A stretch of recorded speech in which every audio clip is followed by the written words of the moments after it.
পিলখানা হত্যাকাণ্ডের দিনকে প্রথমবারের মতো জাতীয় শহীদ সেনা দিবস হিসেবে পালন করা হচ্ছে।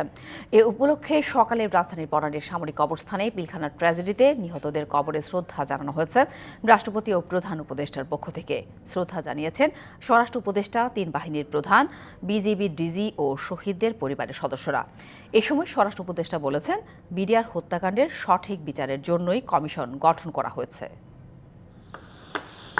পিলখানা ট্র্যাজেডি ১৬ বছর আজ ৫৭ জন সেনা কর্মকর্তা সহ মোট ৭৪ জন নিহতের বিভীষিকাময় দিনটি প্রথমবার জাতীয় শহীদ দিবস হিসেবে পালন করা হয় রাষ্ট্রীয় মর্যাদায়। এ উপলক্ষে সকালে রাজধানীর বনানীর সামরিক কবরস্থানে ফুল দিয়ে শ্রদ্ধা নিবেদন করা হয় রাষ্ট্রপতি ও প্রধান উপদেষ্টার পক্ষে। শ্রদ্ধা জানান স্বরাষ্ট্র উপদেষ্টা, ৩ বাহিনীর প্রধানরাও।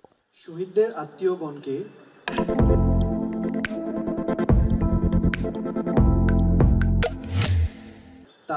এরপর শহীদ পরিবারের পক্ষ থেকে পুষ্পস্তবক অর্পণ ও ১ মিনিট নীরবতা পালন করা হয়। শেষে শহীদদের আত্মার মাগফিরাত কামনা করে দোয়া করা হয়। গত ১৫ বছর ধরে বিচারটা একদম ফ্লেক্সিবল ভাবে নেওয়া হয় নাই, খালি বলে যাচ্ছে। আমাদের প্রত্যেকটা শহীদ পরিবার যারা আছে তারা এখন মনে দুঃখ আছে, এখনই বেদনা শেষ হয় না, দুঃখটা শেষ হয় না। আল্লাহর কাছে চাচ্ছি যে আল্লাহ যেন বিচারটা হয়।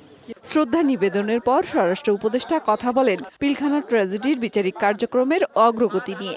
কমিশন করে দিয়েছি এবং কমিশনের ২৪শে জানুয়ারি থেকে মনে হয় শুরু হয়েছে কমিশনের কাজ।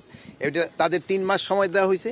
তাদের রিপোর্টের বেসিসে আমরা যারা দোষী সাব্যস্ত হবে তাদেরও বিচারে আওতায় নেওয়া হবে। বাংলাদেশের ইতিহাসে বিভীষিকাময় ও শোকাবহ এ দিনটি প্রথমবার জাতীয় শহীদ সেনা দিবস হিসেবে রাষ্ট্রীয়ভাবে পালন করতে রোববার মন্ত্রিপরিষদ বিভাগ থেকে জারি করা পরিপত্রে সরকার প্রতি বছর ২৫শে ফেব্রুয়ারিকে জাতীয় শহীদ সেনা দিবস হিসেবে পালনের ঘোষণা দেয়। মেহের মনি, ডিবিসি নিউজ, ঢাকা।